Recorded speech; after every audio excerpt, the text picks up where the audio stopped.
સાંભળો સાંભળો સાંભળો, આપણા સૌના બાળકોના હિતની વાત, સેન્ડ ફ્લાયથી ફેલાતા ચાંદીપુરમ તાવની વાત. શું છે બાળકોના હિતની વાત? સેન્ડફ્લાય, ચાંદીપુરમ, આ બધું શું છે? થોડી વાત અમને પણ જણાવો. ઓળખો, આ છે બાળકો માટે જોખમી સેન્ડ ફ્લાય. સેન્ડફ્લાય કઈ જગ્યાએ રહે છે?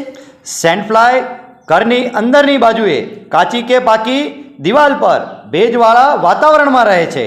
આ સેન્ડફ્લાયની ઉત્પત્તિ ક્યાં ક્યાં થાય છે? સેન્ડ ફ્લાય તેની ઉત્પત્તિ માટે ઈંડા મૂકે છે.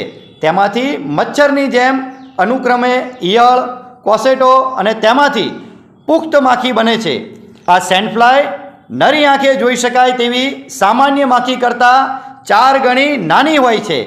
સેન્ડ ફ્લાય ઘરની અંદરની બાજુએ તેમજ બહારની પાકી કે કાચી દિવાલ પરની તિરાડ તેમજ ભેજવાળા વાતાવરણમાં ઈંડા મૂકે છે.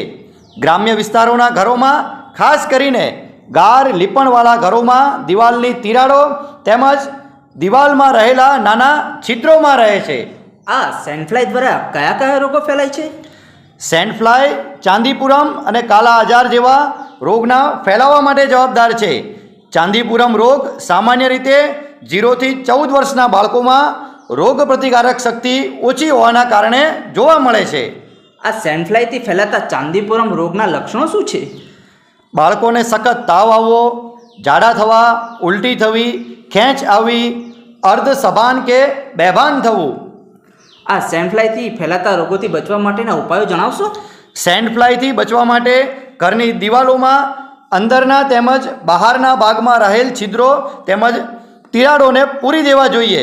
ઘરની અંદરના ભાગે શક્ય હોય ત્યાં સુધી હવા ઉજાસ, સૂર્યપ્રકાશ આવે તેવી વ્યવસ્થા કરવી જોઈએ. 14 વર્ષ સુધીના બાળકોને જંતુનાશક દવાયુક્ત મચ્છરદાનીમાં સુવડાવવાનો આગ્રહ રાખવો જોઈએ.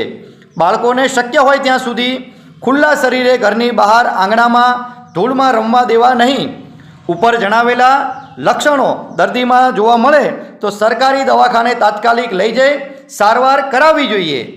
હા, અમે તો હવે સેન્ડફ્લાય અને ચાંદીપુરમ તાવની જાણકારી આખા ગામમાં આપીશું.